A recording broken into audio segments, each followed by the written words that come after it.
Hi hello ನಮಸ್ಕಾರ friends. Gauri ಕಲ್ಯಾಣ ಇಂದಿನ ಸಂಚಿಕೆ ಅಂದರೆ 24ನೇ ತಾರೀಕಿಂದು ಇಲ್ಲೇನಪ್ಪ ಆಗುತ್ತೆ ಅಂದರೆ, ಗೌರಿ ತವ್ರ ಮನೆಗೆ ಹೋಗಿ ಅವ್ರ ಜೊತೆಲ್ಲ ಊಟ ಮಾಡ್ಕೊಂಡು ಅಮ್ಮನ ಕೈ ತುತ್ತು ತಿನ್ಕೊಂಡು, ಗೌರಿ ಅಮ್ಮ ಮದುವೆಗೆ ಮುಂಚೆ ನಾವೆಲ್ಲ ಜೊತೆಲಿ ಕುತ್ಕೊಂಡು ಊಟ ಮಾಡ್ತಿದ್ವಿ, ಇವಾಗ ಹಾಗಿಲ್ಲ ಅಲ್ವಾ ಅಮ್ಮ ಅಂದಾಗ, ಆಯಿತು ಬಿಡಮ್ಮ ಇವಾಗ ನೀನು ಬಂದಿದೆಯಲ್ಲ ಬಾ ನಾನು ಕೈ ತುತ್ತು ತಿನ್ನಿಸ್ತೀನಿ ಅಂತ ಅಂದ್ಬಿಟ್ಟು ಕಾಂತಲಕ್ಷ್ಮಿ ಹೇಳ್ತಾರೆ. ಅವಾಗ ಚಿನ್ನು, ಕಾಂತ ಹೊಟ್ಟೆ ಹಸಿತಾ ಇದೆ ಬೇಗ ಊಟ ಕೊಡು ನನಗೂ ಕೈ ತುತ್ತು ತಿನ್ನಿಸು ಅಂದಾಗ, ಏಯ್ ಗೌರಿ ಮದುವೆಗೆ ಅಪರೂಪಕ್ಕೆ ಬಂದಿದ್ದಾಳೆ ಅವಳು ಕೈ ತುತ್ತು ತಿನ್ನಿಸ್ತೀನಿ, ನೀನು ಇಲ್ಲೇ ಇರ್ತೀಯ ತಾನೇ, ನೀನು ಮದುವೆ ಗಂಡನ ಮನೆಗೆ ಹೋಗಿ ಬಂದಾಗ ನಿನಗೂ ತಿನ್ನಿಸ್ತೀನಿ ಅಂದಾಗ, ಆಯಿತು ನೀನು ಆಮೇಲೆ ಹೇಳಿವಂತೆ ನನಗೆ ಹೊಟ್ಟೆ ಹಸಿತಾ ಇದೆ ಮೊದಲು ಊಟ ಕೊಡು ಅಂತ ಅಂದ್ಬಿಟ್ಟು ಚಿನ್ನು ಹೇಳ್ತಾಳೆ.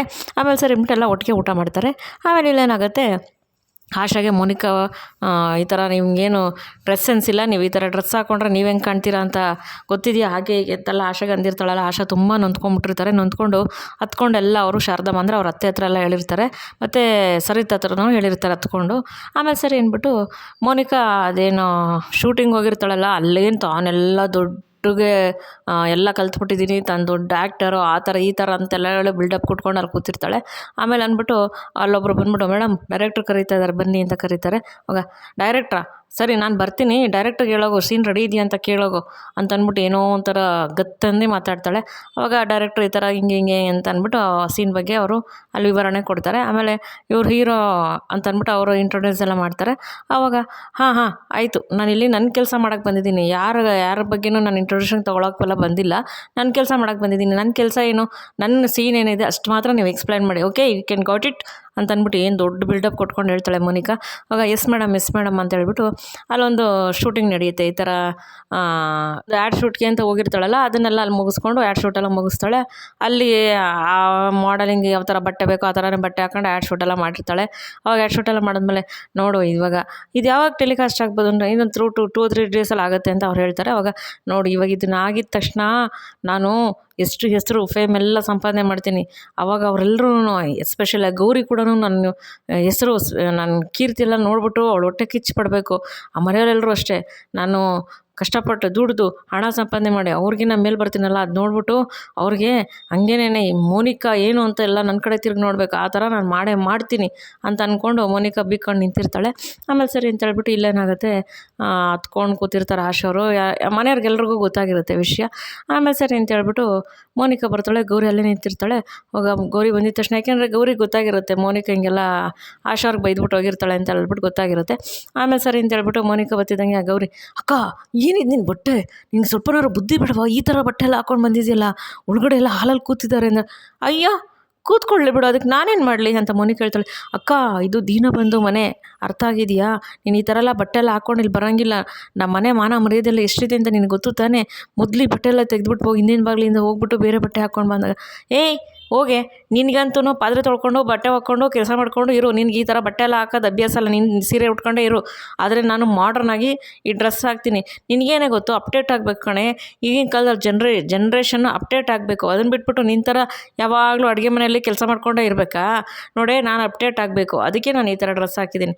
ಇನ್ನೊಂದೇನು ಗೊತ್ತಾ, ನಿನಗೇನು ನಾನು ಈ ಥರ ಬಟ್ಟೆ ಹಾಕೋರು ನಿನಗೇನು ಹೊಟ್ಟೆವರಿನಾ, ಏಕೆ ನೀನು ಹಾಕೋಕ್ಕಾಗಲ್ಲ ಅಂತನಾ, ನೋಡು ನಾನು ಅಪ್ಡೇಟ್ ಆಗಿದ್ದೀನಿ, ನಾನು ಇವಾಗ ಅಷ್ಟು ಗ್ಲಾಮರಾಗಿ ಕಾಣಬೇಕು ಅಂತ ಹೇಳ್ಬಿಟ್ಟು ನಾನು ಕಾಣ್ತಾ ಇದ್ದೀನಿ, ಅದನ್ನು ಬಿಟ್ಬಿಟ್ಟು ಆ ಬಟ್ಟೆ ಹಾಕ್ಬೇಡ ಈ ಬಟ್ಟೆ ಹಾಕ್ಬೇಡ ಅಂತ ನೀನು ನನಗೆಲ್ಲ ಹೇಳಕ್ಕೆ ಬರಬೇಡ ಅಂದಾಗ, ಅಕ್ಕ ಇವಾಗ ಬೇಡ, ಮೊದಲು ಬಟ್ಟೆ ಹೋಗಿ ಬದಲಾಯಿಸ್ಬಿಟ್ಟು ಬೇರೆ ಬಟ್ಟೆ ಹಾಕ್ಕೊಂಡು ಬಾ, ಹಿಂದಿನ ಬಾಗಿಲಿಂದ ಹೋಗು, ಹಾಲಲ್ಲಿ ಎಲ್ಲರೂ ಇದ್ದಾರೆ ಹೇಳೋದು ಅರ್ಥ ಮಾಡ್ಕೊ ಅಂದಾಗ, ಇದ್ರಿರಲಿ ಬಿಡೆ ಹೋಗೆ, ನಿನ್ನ ಈ ತಲೆಗೆ ಕೆಡ್ಸ್ಕೋಬೇಕು, ನನಗೇನು ಇವಳು ಬಂದ್ಬಿಟ್ಟು ಗೈಡೆನ್ಸ್ ಮಾಡೋಕ್ಕೆ ಬರ್ತಾಳೆ, ಮೊದಲು ನೀನು ಕಲ್ತ್ಕೊ, ಆಮೇಲೆ ಬಂದು ನಾನು ಗೈಡೆನ್ಸ್ ಮಾಡು ಹೋಗೆ ಅಂತ ಹೇಳ್ಬಿಟ್ಟು ಒಳಗಡೆ ಬರ್ತಾ ಇರ್ತಾಳೆ. ಆಶಾ ಎಲ್ಲ ಅಲ್ಲೇ ನಿಂತಿರ್ತಾರೆ, ಮತ್ತು ಸರಿತಾನೂ ಅಲ್ಲೇ ಇರ್ತಾರೆ. ಸರಿತಾ ಅವಳು ಬಳಕ್ಕೆ ಬರ್ತಿದ್ದಕ್ಕೆ, ನಿಂತ್ಕೊ ಇಲ್ಲಿ ಅಂದಾಗ ನಿಂತ್ಕೊತಾಳೆ. ಅವಾಗ ಏನಿದು ನಿನ್ನ ಬಟ್ಟೆ ಸೆನ್ಸು, ಏನಿದು ಈ ಥರ ಬಟ್ಟೆ ಹಾಕುಂತ ನಿನ್ಗೆ ಯಾರು ಹೇಳಿದ್ದು ಅಂದಾಗ, ಯಾರೇ ಕೇಳಬೇಕು ಆಂಟಿ, ಇವಾಗಿನ ಜನ್ರೇಷನ್ ಅಪ್ಡೇಟ್ ಆಗಬೇಕು, ಅದಕ್ಕೆ ನಾನು ಈ ಬಟ್ಟೆ ಹಾಕಿದ್ದೀನಿ, ಇದರಲ್ಲೇನಿದೆ ತಪ್ಪು ಈ ಬಟ್ಟೆ ಹಾಕ್ಕೊಂಡ್ರೆ ಅಂತ ಅಂದ್ಬಿಟ್ಟು ಕೇಳ್ತಾಳೆ. ಅವಾಗ ಸರಿತಾ, ಮಾನ ಮುಚ್ಕೋಬೇಕು ಅಂತ ಬಟ್ಟೆ ಹಾಕ್ಕೊಳ್ಳೋದು, ಮೈಗೆ ಇಷ್ಟಿಷ್ಟು ಬಟ್ಟೆ ಹಾಕ್ಕೊಳ್ಳೋದಲ್ಲ, ಏಕೆ ನಮ್ಮ ಮನೆತನ ಏನು ಅಂತ ನಿನಗೆ ಗೊತ್ತಿಲ್ವಾ, ಈ ದಿನ ಬಂದು ಮನೆತನದಲ್ಲಿ ಯಾವ ರೀತಿ ಇರಬೇಕು ಅನ್ನೋದು ಗೊತ್ತಿಲ್ವ ನಿನಗೆ, ಎಲ್ಲ ತಿಳ್ಕೊಂಡಿಲ್ವ ನೀನು, ತಿಳ್ಕೊಂಡಿದ್ದು ಈ ಥರ ಬಟ್ಟೆ ಹಾಕ್ಕೊಂಡು ಆಚೆ ಕಡೆ ಹೋಗಿದೆಯಲ್ಲ ಗೊತ್ತಾಗೋದಿಲ್ವ ನಿನಗೆ, ಹೌದು ಹೋಗಿದ್ದೀನಿ, ಅದರಲ್ಲಿ ತಪ್ಪೇನು, ನಾನು ಹೊರಗಡೆ ಹೋಗಿ ಬಂದೆ ಇವಾಗ, ತಪ್ಪೇನಾಗಿದೆ ಇವಾಗ? ಈ ಥರ ಬಟ್ಟೆ ಹಾಕಿದ್ರೆ ತಪ್ಪಿದೆಯಾ ಅಂದಾಗ, ತಪ್ಪಿದೆ ಅಂತಲ್ಲ, ನೀನು ಈ ಮನೆಗೆ ಯಾವ ರೀತಿ ನಡ್ಕೋಬೇಕೋ ಆ ರೀತಿ ನಡ್ಕೋಬೇಕು. ಅದನ್ನು ಬಿಟ್ಬಿಟ್ಟು ನೀನು ಇಷ್ಟ ಬಂದಂಗೆ ಬಟ್ಟೆ ಹಾಕ್ಕೊಂಡಿರೋದಲ್ಲ, ಅರ್ಥ ಆಯ್ತಾ? ಈ ಮನೆ ಸೊಸೆಯಾಗಿ ಇದ್ಕೊಂಡು ಯಾವ ರೀತಿ ಇರಬೇಕೋ ಆ ರೀತಿ ನೀನು ಇರಬೇಕು ಅಂದಾಗ, ಆಂಟಿ ನೋಡಿ ನೀವು ನನಗೆ ಎಕ್ಸ್ಪ್ಲೈನ್ ಮಾಡೋಕ್ಕೆ ಬರಬೇಡಿ, ನಾನೇನು ತಪ್ಪು ಮಾಡಿಲ್ಲ, ನಾನು ಬಟ್ಟೆ ಹಾಕ್ಕೋಬೇಕು ಹಾಕಿದ್ದೀನಿ. ಇವಾಗ ರಿಚ್ ಪೀಪಲ್ಸ್ ಥರ ಇರಬೇಕು ಆಂಟಿ ನಾವು, ಯಾವುದೋ ಓಲ್ಡ್ ಜನ್ರೇಷನ್ ಥರ ನಿಮ್ಮ ಥರ ಸೀರೆ ಉಟ್ಕೊಂಡು ಸೀರೆ ಸುತ್ಕೊಂಡೆಲ್ಲ ನನ್ನ ಕೈಲಿ ಇರೋಕ್ಕಾಗಲ್ಲ. ನಾನು ಈಗಿನ ಜನ್ರೇಷನಲ್ಲಿ ರಿಚ್ಚಾಗಿ ನಾನು ಈ ಬಟ್ಟೆ ಹಾಕ್ಕೊಂಡಿದ್ದೀನಿ, ಅದರಲ್ಲಿ ತಪ್ಪೇನಿದೆ ಆಂಟಿ ಅಂತ ಅಂದ್ಬಿಟ್ಟು ಮೋನಿಕಾ ಆಶಾಗೆ ಹೇಳ್ತಾಳೆ. ಏಯ್ ನನಗೆ ಎದುರು ಉತ್ತರ ಕೊಟ್ಕೊಂಡು ಬರ್ತಾ ಇದೆಯಾ ನೀನು? ಹೌದು ಆಶಾ ನೀನು ಕೇಳಕ್ಕೆ ಬಂದಾಗ ಏನು ಹೇಳಿದೆ ನೀನು ಅಂದಾಗ, ಏನು ಹೇಳಿದೆ ಅಂತ ಅವರೇ ಹೇಳಲಿಲ್ವಾ ಅಂತ ಮೋನಿಕಾ ಹೇಳ್ತಾಳೆ. ಅಷ್ಟೊಂದು ಜ್ಞಾನೇಶ್ ಬಂದೆ, ಏಯ್ ನನ್ನ ಹೆಂಡ್ತಿಗೆ ನಾನೇ ಮಾತಾಡಲ್ಲಮ್ಮ, ನೀನೇನಮ್ಮ ನನ್ನ ಹೆಂಡ್ತಿಗೆ ಮಾತಾಡೋದು? ನನ್ನ ಹೆಂಡ್ತಿಗೆ ಏನಾರು ಹೇಳ್ಬೇಕಂದ್ರೆ ನಾನು ಹೇಳ್ತೀನಿ, ಅದನ್ನು ಬಿಟ್ಬಿಟ್ಟು ನನ್ನ ಹೆಂಡ್ತಿಗೆ ಹೇಳಕ್ಕೆ ನೀನು ಯಾರು? ನೀನು ಯಾಕೆ ಹೇಳಿದೆ ನನ್ನ ಹೆಂಡ್ತಿಗೆ ಅಂದ. ನಾನು ಅದೇ ಹೇಳಿದ್ದು, ನಾನೇನಾರು ಮಾಡ್ಬೇಕಂದ್ರೆ ನನ್ನ ಅತ್ತೆ ಕೇಳಬೇಕು, ನನ್ನ ಗಂಡ ಕೇಳಬೇಕು ನನ್ನ ಬಟ್ಟೆ ಹಾಕೋ ವಿಷಯದಲ್ಲಿ. ನನ್ನನ್ನು ಕೇಳೋಕ್ಕೆ ಇವ್ರು ಯಾರು ನನ್ನ ಬಟ್ಟೆ ಅದಾಕ್ಬೇಡ ಇದಾಕ್ಬೇಡ ಹಾಗೆ ಹೀಗೆ ಅಂತ ಹೇಳೋಕ್ಕೆ? ಅದನ್ನೇ ನಾನು ಅವ್ರಿಗೆ ಹೇಳಿದ್ದು. ಯಾಕೆ ಅವ್ರು ಹೇಳಿಲ್ವ ನಿಮಗೆ ಅಂತ ಅಂತಾಳೆ. ಆವಾಗ ಸರಿತಾ, ಏಯ್ ಏನು ಎಲ್ಲರಿಗೂ ಬಾಯಿ ಕೊಟ್ಕೊಂಡು ಬರ್ತಾ ಇದೆಯಾ? ಎಲ್ಲರಿಗೂ ದೊಡ್ಡವರು ಚಿಕ್ಕವರು ಅನ್ನೋ ಗೌರವ ಬೇಡವಾ ನಿನಗೆ? ಇದೇನೋ ನೀನು ಸಂಸ್ಕೃತಿ ಕಲ್ತಿರೋದು, ಸಂಸ್ಕಾರ ಕಲ್ತಿರೋದು ಅಂತ ಹೇಳ್ಬಿಟ್ಟು ಸರಿತಾ ಹೇಳ್ತಾರೆ. ಆಶಾ, ನೋಡಿ ಅಕ್ಕ ನನಗೂ ಹಿಂಗೆ ಮಾತಾಡಿದ್ಲು, ನನ್ನ ಮನಸ್ಸಿಗೆ ಎಷ್ಟು ನೋವಾಗೈತೆ ಗೊತ್ತಾ ಅಕ್ಕ ಅಂತ ಅಂದ್ಬಿಟ್ಟು ಆಶಾ ಹೇಳ್ತಿರ್ತಾರೆ. ಅವಾಗ ಮೋನಿಕಾ ಮುಖ ಹಿಂಗೆ ತಿರ್ಸ್ಕೊಂಡು ನಿಂತ್ಕೊತಾಳೆ. ಶಾರದಮ್ಮರು, ಆಶಾ ಅಳ್ಬೇಡ, ಸಮಾಧಾನ ಮಾಡ್ಕೊಮ್ಮ, ಆಯಿತು ನಾವು ಮಾತಾಡ್ತಿದ್ದಲ್ವ, ಸಮಾಧಾನ ಮಾಡ್ಕೊ, ಅಳ್ಬೇಡ ಅಂತ ಪಾಪ ಶಾರದಮ್ಮರು ಆಶಾಗೆ ಸಮಾಧಾನ ಮಾಡ್ತಿರ್ತಾರೆ. ಅವಾಗ ಮೋನಿಕಾ, ಆಂಟಿ ನಾನು ಇವಾಗ ಓಲ್ಡ್ ಜನ್ರೇಷನ್ ಥರ ಇರಲ್ಲ ಆಂಟಿ, ನಾನು ನ್ಯೂ ಜನ್ರೇಷನ್ ಥರ ನಾನು ಅಪ್ಡೇಟ್ ಆಗಿದ್ದೀನಿ, ಅದಕ್ಕೆ ಈ ಬಟ್ಟೆ ಹಾಕ್ಕೊಂಡಿದ್ದೀನಿ, ಇದರಲ್ಲಿ ತಪ್ಪೇನಿದೆ? ಅದನ್ನು ಬಿಟ್ಬಿಟ್ಟು ಎಲ್ಲ ನಿಂತ್ಕೊಂಡು ಇಲ್ಲಿ ಒಳ್ಳೆ ಕೋರ್ಟ್ ಮಾರ್ಷಲ್ ಥರ ಎಲ್ಲ ನಂಗೆ ಪ್ರಶ್ನೆ ಕೇಳ್ಕೊಂಡು ನಿಂತಿದ್ದೀರಲ್ಲ ಅಂತ ಅಂದಿದ ತಕ್ಷಣ ದೀನ್ ಬಂದವ್ರು ಬರ್ತಾರೆ. ಮೋನಿಕಾ ಏನು ಮಾತಾಡ್ತಾ ಇದೆಯಾ ಅಂತ ಗೊತ್ತಿದೆಯೇನಮ್ಮ ನಿನಗೆ? ಬಟ್ಟೆನ ಅರಿವೆ ಅಂತಾರೆ, ಅರಿವೆ. ನಾವು ಅರಿವೆ ಹಾಕ್ಬೇಕಾದ್ರೆ ನಮ್ಗೆ ಅರಿವಿರಬೇಕು, ನಮ್ಗೆ ಅರಿವಿದ್ಕೊಂಡು ನಾವು ಯಾವ ರೀತಿ ಬಟ್ಟೆ ಹಾಕಬೇಕು, ಯಾವ ರೀತಿ ನಮ್ಮ ಸಂಸ್ಕೃತಿನ ಬೆಳೆಸ್ಕೊಂಡು ಹೋಗ್ಬೇಕು ಅನ್ನೋದು ಬುದ್ಧಿ ಇರಬೇಕು. ಅದನ್ನು ಬಿಟ್ಬಿಟ್ಟು ನೀನು ಈ ಥರ ಎಲ್ಲ ಮಾಡ್ಬಿಟ್ಟು ತಿರ್ಗಾ ಮತ್ತೆ ಎಲ್ಲರಿಗೂ ವಾದ ಮಾಡ್ತಿದೆಯಲ್ಲ, ನಿನಗೆ ಅಷ್ಟು ಗೊತ್ತಾಗಲ್ವೇ ನಮ್ಮ ಮೋನಿಕಾ? ನಮ್ಮ ಮನೆತನ ಎಂಥದ್ದು, ನಮ್ಮ ಮನೇಲಿ ಯಾವ ರೀತಿ ಇರಬೇಕು ಅಂತ ಹೇಳ್ಬಿಟ್ಟು ನಿನಗೆ ಗೊತ್ತಾಗಲ್ವಾ ಅಂದಿದ ತಕ್ಷಣ ತಾತ ಅಂತ ಅಂದ್ಬಿಟ್ಟು ಹತ್ತಾಳೆ. ಅಷ್ಟರಲ್ಲಿ ಶಾರದಮ್ಮರು, ಮೋನಿಕಾ ಇಷ್ಟು ಜನ ಎಲ್ಲ ಹೇಳ್ತಾ ಇದ್ದಾರೆ, ಇಷ್ಟು ಜನಕ್ಕೆಲ್ಲ ಬಾಯಿ ಕೊಡ್ತಾ ಇದೆಯಲ್ಲ ನೀನು, ಅಷ್ಟು ಗೊತ್ತಾಗಲ್ವೇನಮ್ಮ? ನಮ್ಮ ಬಟ್ಟೆ ಹಾಕಿದ್ರೆ ನಮ್ಮ ಮನೆತನಕ್ಕೆ ಗೌರವ ಕೊಡೋಂಗಿರಬೇಕು. ಹೊರಗಡೆ ಹೋದರೆ ಹೌದು ಅದಿನ ಬಂದು ಮನೆ ಸೊಸೆ ಅಂತ ಅಂದ್ಬಿಟ್ಟು ನಮಗೆ ಗೌರವ ಕೊಡಬೇಕು. ಅದನ್ನು ಬಿಟ್ಬಿಟ್ಟು ಈ ಬಟ್ಟೆ ಹಾಕೊಂಡು ಹೊರಗಡೆ ಎಲ್ಲ ಹೋಗಿ ಬಂದಿದೆಯಲ್ಲ, ನಮ್ಮ ಮನೆ ಸೊಸೆ ಅಂದರೆ ನಮ್ಮನ್ನು ಅವಾಗ ಎಷ್ಟು ಏನು ಮಾತಾಡ್ತಾರೆ ಅನ್ನೋದು ಗೊತ್ತಿದೆಯಾ ನಿನಗೆ? ಅಷ್ಟೆಲ್ಲ ಮಾಡಿಬಿಟ್ಟು ಎಲ್ಲರಿಗೂ ಮಾತು ಕೊಡ್ತಾ ಇದೆಯಲ್ಲಮ್ಮ ನೀನು ಅಂತ ಅಂದ್ಬಿಟ್ಟು ಶಾರದಮ್ಮರು ಹೇಳ್ತಾರೆ. ಕಮಾನ್ ಅಜ್ಜಿ, ಯಾರೋ ಏನೋ ಹೇಳ್ತಾರೆ ಅಂದ್ಬಿಟ್ಟು ನಾನು ಬಟ್ಟೆ ಹಾಕ್ತಂಗೆ ಹಿಂಗೆ ಇರೋಕ್ಕಾಗಲ್ಲ ಅಜ್ಜಿ, ನಾನು ಇವಾಗಿನ ಜನ್ರೇಷನ್ ಥರ ನಾನು ಅಪ್ಡೇಟ್ ಆಗಬೇಕು, ಅಪ್ಡೇಟ್ ಆಗಿದ್ದೀನಿ ಅಷ್ಟೇ, ಅದನ್ನು ಬಿಟ್ಬಿಟ್ಟು ನೀವೇನು ಮಾತಾಡಬೇಡಿ ಅಜ್ಜಿ ಅಂತ ಅಂದ್ಬಿಟ್ಟು ಅಲ್ಲೂ ಒಂಥರ ಸ್ಕೋಪ್ ಹೊಡಿತಾಳೆ ಮೋನಿಕಾ. ಆವಾಗ ಶಾರದಮ್ಮರು ಇದ್ದವ್ರು, ಚಂಚಲ ನಿನ್ನ ಸೊಸೆಗೆ ಫಸ್ಟು ಯಾವ ರೀತಿ ಇರಬೇಕು ಅನ್ನೋದು ನೀನು ಹೇಳ್ಕೊಡ್ಬೇಕು, ಅರ್ಥ ಆಯ್ತಾ? ಅದು ನೀನು ಹೇಳ್ಕೊಡ್ಲಿಲ್ಲ ಅಂತಂದರೆ ಇವಳು ಹಿಂಗೆ ಮಾತಾಡ್ತಿರ್ತಾಳೆ. ಮೊದಲು ಯಾವ ರೀತಿ ಇರಬೇಕು ಅಂತ ನಿನ್ನ ಸೊಸೆಗೆ ನೀನು ಹೇಳ್ಕೊಡು ಅಂತ ಅಂದ್ಬಿಟ್ಟು ಶಾರದಮ್ಮರು ಮತ್ತು ದಿನ ಬಂದವರು ಹೇಳ್ತಾರೆ. ಆವಾಗ ಚಂಚಲ, ನಾನೇನು ಮಾಡಲಿ ಅಪ್ಪಾಜಿ ಅಮ್ಮ, ನಾನು ಅವತ್ತು ಹೇಳ್ದೆ ತಾನೆ ಇವಳು ಬೇಡ ಈ ಮನೆಗೆ, ಇವಳು ಬೇಡ ಅಂತ. ನನ್ನ ಮಾತು ಯಾರು ಕೇಳಿದ್ರ? ನಿಮ್ಮ ಕಾಲೆಲ್ಲ ಬಿಟ್ಟು ಹಿಡಿದು ಕೇಳ್ಕೊಂಡು ಇವಳು ಬೇಡ ನಮ್ಮ ಮನೆಗೆ ಆಗಿ ಬರೋದಿಲ್ಲ ಸದಿಗಿಲ್ಲ ಇವಳು ಅಂತ ಯಾರು ನನ್ನ ಮಾತು ಕೇಳಲಿಲ್ಲ. ಇವತ್ತು ಮಾಡಿದಿರಲ್ಲ, ನಾನೇನು ಮಾಡಲಿ, ನಿಮ್ಮ ಮಾತು ನಾನೇ ಯಾಕೆ ಕೇಳಲಿ, ಅವಳು ಏನು ಹೇಳ್ತಾಳೋ ಕೇಳಿ ಅಂತ ಅಂದ್ಬಿಟ್ಟು ಅಂತಾಳೆ ಚಂಚಲ. ಆವಾಗ ಅಕ್ಕ ನೀನು ಬಾ, ದೊಡ್ಡವರು ಚಿಕ್ಕವರು ಅಂದಲ್ಲಿ ಈ ಥರ ಎಲ್ಲ ಮಾತಾಡಬೇಡ ಬಾ ನೀನು ಅಂತ ಅಂದ್ಬಿಟ್ಟು ಗೌರಿ ಈ ಕಡೆಗೆ ಎಳ್ಕತ್ತಾಳೆ ಮೋನಿಕನ. ಬಿಡೇ ಕೈ, ನೀನೇನೆ ನನ್ನ ಕೈ ಎಳ್ಕೊಂಡು ಕರ್ಕೊಂಡು ಹೋಗೋದು, ಮೊದಲು ನೀನು ಕರೆಕ್ಟಾಗಿರೆ, ಅದಲ್ದಲ್ಲೇ ಅಡುಗೆ ಮನೆಗೆ ಯಾವಾಗಲೂ ಕೆಲಸ ಮಾಡ್ಕೊಂಡಿರ್ತೀನಿ, ನೀನೇನೆ ನನಗೆ ಹೇಳೋದು, ನಾನು ಇಷ್ಟ ಬಂದಾಗ ನಾನು ಇರ್ತೀನಿ ಕಣೆ ಅಂತ ಹೇಳ್ಬಿಟ್ಟು ಮೋನಿಕಾ ಗೌರಿಗೂ ಹೇಳ್ತಾಳೆ. ಅಷ್ಟರಲ್ಲಿ ಇವರು ಚಂಚಲ ಬಂದು, ಏಯ್ ಬಾಯಿ ಮುಚ್ಚು, ಎಷ್ಟು ಮಾತಾಡ್ತಾ ಇದೆಯಾ ಮೋನಿಕಾ ನೀನು? ಎಲ್ಲರಿಗೂ ಜವಾಬ್ ಕೊಡ್ತಾ ಇದೆಯಲ್ಲ, ಬುದ್ಧಿ ಬೇಡವಾ ನಿನಗೆ? ಈ ರೀತಿ ಬಟ್ಟೆ ಹಾಕ್ಕೊಂಡು ಬಂದು ಎಲ್ಲರ ಮುಂದೆ ನಿಂತ್ಕೊಂಡು ಬಾಯಿ ಕೊಡ್ತಾ ಇದೆಯಾ? ನಾನು ಹೇಳ್ದನಲ್ಲ ಅಪ್ಪಾಜಿ, ಇವಳು ನಮ್ಮ ಮನೆಗೆ ಆಗಿ ಬರಲ್ಲ, ಮೊದಲು ಇವಳು ನಿಮ್ಮ ಮನೆಯಿಂದ ಆಚೆ ಕಳಿಸಿ, ಇವಳು ನಮ್ಮ ಮನೆಗೆ ಇರೋದು ಬೇಡ, ಇವಳು ನಿಮ್ಮ ಮನೆಯಿಂದ ಆಚೆ ಕಳಿಸಿ ಅಂತ ಹೇಳ್ಬಿಟ್ಟು ಚಂಚಲ ಹೇಳ್ತಾರೆ. ಆವಾಗ ಗೌರಿ, ಏನು ಮಾತಾಡ್ತಾ ಇದ್ದೀರಾ ಆಂಟಿ ನೀವೇನು ಮಾತಾಡ್ತಾ ಇದ್ದೀರಾ ಅಂತ ಗೊತ್ತಿದೆಯಾ? ಅವಳಿಗೇನೋ ಬುದ್ಧಿ ಇಲ್ದಲೇ ಮಾತಾಡ್ತಾ ಇದ್ದಾಳೆ ಆಂಟಿ, ಅವಳ ಜೊತೆಗೆ ನಿಂತ್ಕೊಂಡು ನೀವು ಮಾತಾಡ್ತಾ ಇದ್ದೀರಲ್ಲ, ನಿಮಗೂ ಬುದ್ಧಿ ಇಲ್ವಾ ಅಂತ ಅಂದ್ಬಿಟ್ಟು ಚಂಚಲನ ಗೌರಿ ಕೇಳ್ತಾಳೆ. Gauri shut up, just you shut up, ನೀನು ಬಾಯಿ ಮುಚ್ಚು, ನೀನು ಮಾತಾಡೋಂಗಿಲ್ಲ, ನೀನು ಅಷ್ಟೇನೇನೆ ಮುಸ್ಕೋಕೊಂಡು ಈ ಮನೆಗೆ ಮದುವೆಗೆ ಬಂದಿರೋಳು, ನೀನು ನನ್ನ ಹತ್ರ ಮಾತಾಡೋಕ್ಕೆ ಬರಬೇಡ, ಅರ್ಥ ಆಯ್ತಾ? ಮುಸ್ಕಾಕಿದ್ದು ಮಾತ್ರ ನಾನು, ಆದರೆ ಅದಕ್ಕಾದ್ಮೇಲೆ ಮಾಡಿರೋ ಗೇಮ್ ಪ್ಲ್ಯಾನ್ ಅಲ್ಲ ನಿಂದು, ಇದನ್ನು ಬಿಟ್ಬಿಟ್ಟು ನೀನು ನನ್ನ ಹತ್ರ ಮಾತಾಡೋಕ್ಕೆ ಬರಬೇಡ ಗೌರಿ ಅಂತ ಅಂದ್ಬಿಟ್ಟು ಗೌರಿಗಂತಾರೆ. ಗೌರಿ ಏನೋ ಮಾತಾಡ್ದಲ್ಲ ಸುಮ್ಮನೆ ಆಗ್ತಾಳೆ. ಆವಾಗ ಗೌರಿ, ಅಕ್ಕ ನೀನು ಯಾವ ಪರಿಸ್ಥಿತಿಯಲ್ಲಿ ಮನೆಗೆ ಬಂದಿದೆ ಅಂತ ನಿನಗೆ ಗೊತ್ತಿದೆಯಾ? ಈ ಥರ ಆಡ್ತಿದ್ಯಲ್ಲ ನೀನು ಅಂತಂದ್ಬಿಟ್ಟು ಗೌರಿ ಮೋನಿಕಾಗೆ ಹೇಳ್ತಾಳೆ. ಮೋನಿಕಾ, ಸುಮ್ಮನೆ ಇರೇ, ನೀನು ಯಾವ ರೀತಿ ಬಂದೇನೆ, ಮುಚ್ಕಾಕೊಂಡು ಕದ್ದು ಮದುವೆ ಆಗಿ ಬಂದಿರೋದು ನೀನೇನು ಕರೆಕ್ಟಾಗಿ ಬಂದಿದ್ದ, ನನಗೇನು ಹೇಳಬೇಡ ನೀನು ಅಂತಂದ್ಬಿಟ್ಟು ಮೋನಿಕಾ ಹೇಳ್ತಾಳೆ. ಆವಾಗ ಚಂಚಲ, ಅಲ್ಲ ಮೋನಿಕಾ, ಎಲ್ಲರಿಗೂ ಬಾಯಿ ಕೊಡ್ತಾ ಇದೆಯಲ್ಲ, ನಿನಗೇನು ಗೊತ್ತಾಗ್ತಾ ಇಲ್ವಾ, ನಿನಗೆ ಏನು ಮಾತಾಡ್ತಾ ಇದೆಯಾ? ಈ ಥರ ಬಟ್ಟೆ ಹಾಕ್ಕೊಂಡು ನಮ್ಮ ಮಾನ ಮರ್ಯಾದೆ ತೆಗಿಬೇಕು ಅಂತ ಅಂದ್ಕೊಂಡಿದ್ಯಾ ನೀನು? ನಾನು ಹೇಳ್ದಲ್ಲ ಅಪ್ಪಾಜಿ, ಇವಳು ನಮ್ಮ ಮನೆಗೆ ಬರಲ್ಲ, ಮೊದಲು ಇವಳು ನಮ್ಮ ಮನೆಯಿಂದ ಆಚೆ ಕಳಿಸಿ ಅಂತ, ನನ್ನ ಮಾತು ಕೇಳಲಿಲ್ಲ ನೀವು ಅಂತಂದ್ಬಿಟ್ಟು ಚಂಚಲ ಹೇಳ್ತಾಳೆ.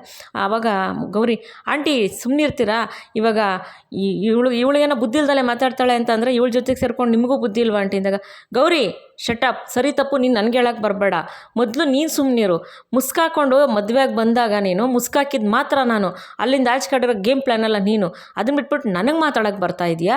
ಯಾಕೆ ನೀನು ಮದುವೆಯಾಗಿ ತಾಳಿ ಕಟ್ಸ್ಕೊಳಕ್ಕೆ ಮುಂಚೆನೇ ಹಸೆಮಣೆ ಮೇಲೆ ಕೂತ್ಕೊಂಡಾಗ ನನಗೆ ಈ ಮದುವೆ ಇಷ್ಟ ಇಲ್ಲ, ನನಗೆ ಈ ಮದುವೆ ಬೇಡ ಅಂತ ಹೇಳ್ಬೋದಿತ್ತಲ್ಲ, ಸಲೀಸಾಗಿ ತಾಳಿ ಕಟ್ಸ್ಕೊಂಡ್ಬಿಟ್ಟೆ ಅಲ್ವಾ ಅಂತಂದ್ಬಿಟ್ಟು ಚಂಚಲ ಹೇಳ್ತಾರೆ. ಅಷ್ಟರಲ್ಲಿ ವಿವೇಕ್, ಅತ್ತೆ ಸುಮ್ಮನಿರ್ತೀರಾ ಅಂದಾಗ, ವಿವೇಕ್ ಅಂದಾಗ, ಸುಮ್ಮನಿರ್ತೀರಾ, ಅವಳು ತಾಳಿ ಕಟ್ಸ್ಕೊಳಕ್ಕೆ ಹಸೆಮಣೆ ಮೇಲೆ ಕೂತಿದ್ದಾಗಲೇ ಅವಳು ಮುಸ್ಕು ತೆಗೆದ್ಲಲ್ವಾ, ತೆಗೆದು ತೋರಿಸಿದ್ಲಲ್ಲ ಅವಳ ಮುಖ ಎಲ್ಲರಿಗೂ. ಅವಾಗ ನಾನು ಅವಳು ಈ ಮನೆ ಮರ್ಯಾದೆ ಹೋಗ್ಬಾರ್ದು ಅಂತ ನಾವು ಮದುವೆ ಆಗಿರೋದು ಅಷ್ಟೇನೆ, ಇದಕ್ಕೆ ಕಾರಣ ಆಗಿರೋರು ನೀವು, ನಿಮ್ಮ ಮಗ ಅಂತ ಅಂದ್ಬಿಟ್ಟು ಅನಿಕೇತಗೆ ತೋರಿಸ್ಬಿಟ್ಟು ವಿವೇಕ್ ಹೇಳ್ತಾರೆ. ಆವಾಗ ಚಂಚಲ, ಹೌದು ಎಲ್ಲ ನಾನು ನನ್ನ ಮಗನೇ ಮಾಡಿರೋದಲ್ವಾ, ಇವಳು ಏನು ಮಾಡಲಿಲ್ಲ ಅಲ್ವಾ ಅಂತ ಅಂದ್ಬಿಟ್ಟು ಮೋನಿಕನ್ ತೋರಿಸ್ಬಿಟ್ಟು ಹೇಳ್ತಾರೆ. ಹೌದು ಅತ್ತೆ, ಇವಾಗ ಈ ರೀತಿ ಮೋನಿಕಾ ಬಟ್ಟೆ ಹಾಕೊಳ್ಳೋದಾಗಲಿ ಪ್ರತಿಯೊಂದಾಗಲಿ ನಿಮ್ಮ ಮಗ ನೀವು ಅವಳಿಗೆ ಬುದ್ಧಿ ಹೇಳಬೇಕು, ಯಾವ ರೀತಿ ಇರಬೇಕು ಅಂತ ನೀವು ಕಲ್ಸ್ಕೊಡೋದು ಬಿಟ್ಬಿಟ್ಟು ನೀವೇ ವಾದ ಮಾಡ್ಕೊಂಡು ನಿಂತ್ಕೊಬೇಡಿ, ಮೊದಲು ಅವಳು ಯಾವ ರೀತಿ ಇರಬೇಕು ಅನ್ನೋದನ್ನ ನೀವು ಕಲಿಸ್ಕೊಡಿ ಎಂದಾಗ, ಏನು ಹೇಳ್ತಾ ಇದೆಯಾ ವಿವೇಕ್ ನೀನು ಅಂದಾಗ, ಹೌದು ಅನಿಕೇತ್, ನೀನು ಅವಳು ಗಂಡ, ಅವಳು ಯಾವ ರೀತಿ ಇರಬೇಕು ಅಂತ ಅದು ಬಸ್ತಲ್ಲಿ ನೀನು ಇಟ್ಕೋಬೇಕು, ಅದನ್ನು ಬಿಟ್ಬಿಟ್ಟು ಎಲ್ಲರೂ ಸೇರ್ಕೊಂಡು ನೀವೇ ಮಾತಾಡ್ತಿದ್ರೆ ಹೇಗೆ? ಮದುವೆ ಆಗಿದ್ದು ಮುಸ್ಕಾಗಿದ್ದು ಅದು ಮುಗ್ದೋಗಿರೋ ಕತೆ ಮತ್ತೆ ಯಾಕೆ ಎತ್ಕೋತಿದ್ದೀರತ್ತೆ ನೀವು? ಇವಾಗಿನ ಕತೆ ಮಾತಾಡಿ, ಇವಾಗಿನ ಕತೆ ಇಲ್ಲಿ ಮಾತಾಡ್ತಾ ಇರೋದು ಹಳೆ ಕತೆ ಅಲ್ಲ. ಇವಾಗ ಈ ಮನೆಗೆ ಮದುವೆ ತಾಳಿ ಕಟ್ಸ್ಕೊಂಡು ಮದುವೆಯಾಗಿ ಬಂದಾಗಲಿಂದ ಇಲ್ಲಿವರೆಗೂ ಈ ಮನೇಲಿ ಎಲ್ಲರಿಗೂ ಮರ್ಯಾದೆ ಕೊಡೋದಾಗಲಿ, ಎಲ್ಲರ ಕೆಲಸಗಳು ನೋಡ್ಕೊಳ್ಳೋದಾಗಲಿ, ಎಲ್ಲರಿಗೂ ಮಾತಾಡ್ಸೋದಾಗಲಿ, ಪ್ರತಿಯೊಂದು ಬೇಕು ಬೇಡ ತಿಳ್ಕೊಂಡು ದೊಡ್ಡವರು ಚಿಕ್ಕವ್ರಿಗೆ ಮರ್ಯಾದೆ ಕೊಡೋದ್ರಿಂದ ಹಿಡಿದು ಇವತ್ತಿನವರೆಗೂ ಪುಣ್ಯವತಿ ಒಂದು ತಪ್ಪು ಮಾಡಿಲ್ಲ. ಈ ಮನೆಗೆ ಒಂದು ಮರ್ಯಾದೆ ಕಮ್ಮಿ ಆಗೋ ಥರ ಯಾವತ್ತೂ ಅವಳು ನಡ್ಕೊಂಡಿಲ್ಲ. ಪ್ರತಿಯೊಬ್ಬರಿಗೂ ಮರ್ಯಾದೆ ಕೊಡ್ತಾಳೆ, ಪ್ರತಿಯೊಬ್ಬರಿಗೂ ಗೌರವ ಕೊಡ್ತಾಳೆ, ಪ್ರತಿಯೊಬ್ಬರು ಮನಸ್ಸಲ್ಲೂ ಅವಳು ಇದ್ದಾಳೆ. ಅದನ್ನು ತಿಳ್ಕೊಳ್ಳಿ ಮೊದಲು ನೀವು. ಯಾವತ್ತೂ ಆ ಪುಣ್ಯವತಿ ಒಂದು ಮರ್ಯಾದೆ ತೆಗಿಯಂಗೆ ಮಾಡಿಲ್ಲ, ಅದು ಆ ಪುಣ್ಯವತಿ ಅಂದರೆ. ಅದು ಅರ್ಥ ಆಯ್ತಾ ನಿಮಗೆ ಅಂದಿದ ತಕ್ಷಣ ಗೌರಿಗೆ ತುಂಬಾ ಖುಷಿ ಆಗ್ಬಿಟ್ಟು ಅಲ್ಲೋಗಿ ಒಂದು ದೇವ್ರ ಶಿವನ ವಿಗ್ರಹ ಇರುತ್ತೆ, ಶಿವನೇ ಇವತ್ತು ನನ್ನ ಗಂಡ ನನ್ನ ಬಗ್ಗೆ ಹೊಗಳುತ್ತಾ ಇದ್ದಾರೆ, ನಂಗೆ ತುಂಬಾ ಖುಷಿ ಆಯ್ತದೆ ಅಂತ ದೇವ್ರಿಗೆ ಕೈ ಮುಕ್ಕೊಂಡು ನಿಂತ್ಕೊತಾಳೆ ಗೌರಿ. ಆವಾಗ ಸರಿ ಅಂದ್ಬಿಟ್ಟು ಅಲ್ಲಿಗೆ ಆಶಾ, ಅಲ್ಲ ಚಂಚಲ, ನೀನು ಬರೀ ಇವಳ ಬಗ್ಗೆನೇ ಮಾತಾಡ್ತೀಯಲ್ಲ, ಗೌರಿದೇನು ತಪ್ಪಿಲ್ಲ ಇಲ್ಲಿ, ಗೌರಿ ಏನು ಮಾಡಿದ್ದಾಳೆ, ಗೌರಿ ಎಲ್ರಿಗೂ ಮರ್ಯಾದೆ ಕೊಡ್ತಾಳೆ, ತಪ್ಪು ಮಾಡಿರೋದು ನಿನ್ನ ಸೊಸೆಗೆ ನೀನು ಹೇಳಬೇಕು, ಅದನ್ನ ಬಿಟ್ಬಿಟ್ಟು ಯಾಕೆ ಗೌರಿ ಬಗ್ಗೆ ಎಲ್ಲರೂ ಮಾತಾಡ್ತೀರಾ ಅಂತ ಅಂದ್ಬಿಟ್ಟು ಆಶಾ ಅಂತಾರೆ. ಆವಾಗ ಮೋನಿಕಾ, ಇವಾಗ ಮತ್ತೆ ತಿರ್ಗಾ ಅವಳ ಬಗ್ಗೆನೇ ಹೊಗಳಕ್ಕೆಲ್ಲ ಶುರು ಮಾಡಬೇಡಿ ಅಂತ ಅಂದ್ಬಿಟ್ಟು ಮೋನಿಕಾ ಅಂತಾಳೆ. ಹೌದು, ಅವಳು ಮನೇಲಿ ಅದೇ ಥರ ಇದ್ದಾಳೆ, ಅದಕ್ಕೆ ಎಲ್ಲರೂ ಅವಳನ್ನ ಹೊಗಳುತ್ತಾರೆ, ಪ್ರತಿಯೊಬ್ಬರು ಗೌರಿ ಅಂತ ಹೇಳ್ತಾರೆ. ಅರ್ಥ ಆಯ್ತಾ? ಅದು ಆ ಪುಣ್ಯವತಿ ಅಂದರೆ. ಅವತ್ತಿಂದ ಮದುವೆಯಾಗಿ ಬಂದಾಗಲಿಂದ ಇಲ್ಲಿವರೆಗೂ ಪುಣ್ಯವತಿ ಎಲ್ಲರ ಮನಸ್ಸಲ್ಲಿದ್ದಾಳೆ, ಎಲ್ರಿಗೂ ಗೌರವ ಕೊಡ್ತಿದ್ದಾಳೆ. ಈ ಮನೆಗೆ ಒಂದು ಚೂರು ತಪ್ಪು ಮಾಡೋದಾಗಲಿ, ಈ ಮನೆಗೆ ಒಂದು ಮರ್ಯಾದೆ ತೆಗೆಯೋದಾಗಲಿ ಅವಳು ಮಾಡಿಲ್ಲ. ಯಾರಾನ ಹೌದು ಅವಳು ಮಾಡಿದ್ದಾಳೆ ಅಂತ ಒಬ್ರು ಹೇಳ್ಬಿಡ್ಲಿ ನೋಡೋಣ, ಯಾರು ಕೂಡ ಅವಳಿಲ್ಲ, ಅವಳು ಈ ಮನೆಗೆ ಮರ್ಯಾದೆ ಕೊಟ್ಕೊಂಡಿದ್ದಾಳೆ ಅಂತಲೇ ಎಲ್ಲರೂ ಹೇಳ್ತಾರೆ ಹೊರತು ಯಾರೂ ಅವಳ ಬಗ್ಗೆ ಏನೂ ಮಾತಾಡೋಲ್ಲ. ಅದು ಆ ಪುಣ್ಯವತಿ ಅಂದರೆ. ನೀನು ಅದೇ ಥರ ಇರಬೇಕು ಮೋನಿಕಾ, ಅದನ್ನು ತಿಳ್ಕೊ ಮೊದಲು. ನಮ್ಮ ಮನೆ ಮರ್ಯಾದೆ ಯಾವ ರೀತಿ ನೋಡ್ಕೋಬೇಕು ಅನ್ನೋದು ನೀನಿರಬೇಕು. ಅತ್ತೆ ಅನಿಕೇತ್, ಮೊದಲು ನಿನ್ನ ಹೆಂಡ್ತಿನ ಯಾವ ರೀತಿ ಇರಬೇಕು, ಈ ಮನೇಲಿ ಯಾವ ರೀತಿ ಈ ಮನೆಗೆ ಎಲ್ರಿಗೂ ಗೌರವ ಕೊಡಬೇಕು ಅನ್ನೋದನ್ನ ನಿನ್ನ ಹೆಂಡ್ತಿಗೆ ಮೊದಲು ನೀನು ಕಲಿಸ್ಕೊಡು. ಅತ್ತೆ ನೀವು ಅಷ್ಟೇನೆ, ನಿಮ್ಮ ಸೊಸೆಗೆ ಯಾವ ರೀತಿ ಇರಬೇಕು, ಎಲ್ರಿಗೂ ದೊಡ್ಡವ್ರಿಗೂ ಚಿಕ್ಕವ್ರಿಗೆಲ್ಲ ಯಾವ ರೀತಿ ಗೌರವ ಕೊಡಬೇಕು, ಯಾವ ರೀತಿ ನಮ್ಮ ಮನೆ ಸಂಸ್ಕಾರದನ್ನು ನಡ್ಕೊಂಡು ಹೋಗ್ಬೇಕು ಅನ್ನೋದನ್ನ ನೀವು ನಿಮ್ಮ ಸೊಸೆಗೆ ಕಲಿಸ್ಕೊಡಿ. ಇಲ್ಲಾಂದರೆ ನೀವು ಏನೋ ಮಾತಾಡೋಂಗಿಲ್ಲ ಇಲ್ಲಿ. ಅರ್ಥ ಆಯ್ತಾ? ಈ ಮನೆಯೂ ನಿಮ್ದಲ್ಲ ಅತ್ತೆ, ಅದನ್ನು ತಿಳ್ಕೊಳ್ಳಿ ಮೊದಲು ಅಂತ ಅಂದ್ಬಿಟ್ಟು ವಿವೇಕ್ ಹೇಳ್ತಾನೆ. ವಾಟ್, ಏನು ಹೇಳ್ತಿದ್ದೀವಿ ವಿವೇಕ್ ಅಂದಾಗ, ಎಸ್ ಅತ್ತೆ, ಇದು ದೀನಬಂಧು ಮನೆ. ಅರ್ಥ ಆಯ್ತಾ? ದೀನಬಂಧು ಮನೇಲಿ ಯಾವ ರೀತಿ ಇರಬೇಕು ಅಂದ್ಬಿಟ್ಟು ಆ ಮೋನಿಕಂಗೆ ಕಲಿಸ್ಕೊಡಿ ನೀವು ಅಂತ ಹೇಳ್ಬಿಟ್ಟು ವಿವೇಕ್ ಹೇಳ್ತಾರೆ. ಚಂಚಲ ಅನಿಕೇತ್ ತಲೆ ಬೋಸ್ಕೊಂಡು ನಿಂತ್ಕೊಂತಾರೆ. ಇವತ್ತಿನ ಸಂಚಿಕೆಯಲ್ಲಿ ಮುಗಿಯುತ್ತೆ ಸ್ನೇಹಿತರೆ. ಮುಂದಿನ ಸಂಚಿಕೆಯಲ್ಲಿ ಏನಾಗುತ್ತೆ ಅಂತ ತಿಳಿಸ್ಕೊಡ್ತೀನಿ. ಈ ಸಂಚಿಕೆ ನಿಮ್ಗೆ ಇಷ್ಟ ಆಗಿದ್ರೆ ಒಂದು ಲೈಕ್ ಮಾಡಿ, ಶೇರ್ ಮಾಡಿ, ಸಬ್ಸ್ಕ್ರೈಬ್ ಮಾಡ್ಕೊಳ್ಳಿ. ಪ್ಲೀಸ್ ವಿಡಿಯೋ ನೋಡಿ ಸಪೋರ್ಟ್ ಮಾಡಿ ಅಂತ ಕೇಳ್ಕೊತೀನಿ. ಯಾರ್ಯಾರು ವಿಡಿಯೋ ನೋಡಿದ್ರೆ ಸಪೋರ್ಟ್ ಮಾಡಿದ್ರೆ, ಸಬ್ಸ್ಕ್ರೈಬ್ ಆಗಿದ್ರೆ ಎಲ್ಲರೂ ತುಂಬ ಧನ್ಯವಾದಗಳು. ದಯವಿಟ್ಟು ನಾನು ಪ್ರತಿ ವಿಡಿಯೋದಲ್ಲೂ ತಮ್ಮ ರಿಕ್ವೆಸ್ಟ್ ಮಾಡ್ತಾ ಇದ್ದೀನಿ, ದಯವಿಟ್ಟು ಸಬ್ಸ್ಕ್ರೈಬ್ ಮಾಡ್ಕೊಂಡು ನೋಡಿ ಫಸ್ಟ್ ಟೈಮ್ ನೋಡೋರು.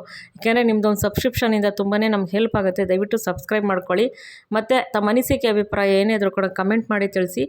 ವಿಡಿಯೋ ಇಷ್ಟ ಆಗಿದರೆ ನಿಮ್ಮ ಫ್ರೆಂಡ್ಸ್ ಫ್ಯಾಮಿಲಿಗೆಲ್ಲ ಶೇರ್ ಮಾಡಿ. ಮುಂದಿನ ಸಂಚಿಕೆಯಲ್ಲಿ ಸಿಗ್ತೀನಿ. ವಿಡಿಯೋ ನೋಡಿದ್ದಕ್ಕೆ ಧನ್ಯವಾದಗಳು. Thank you for watching.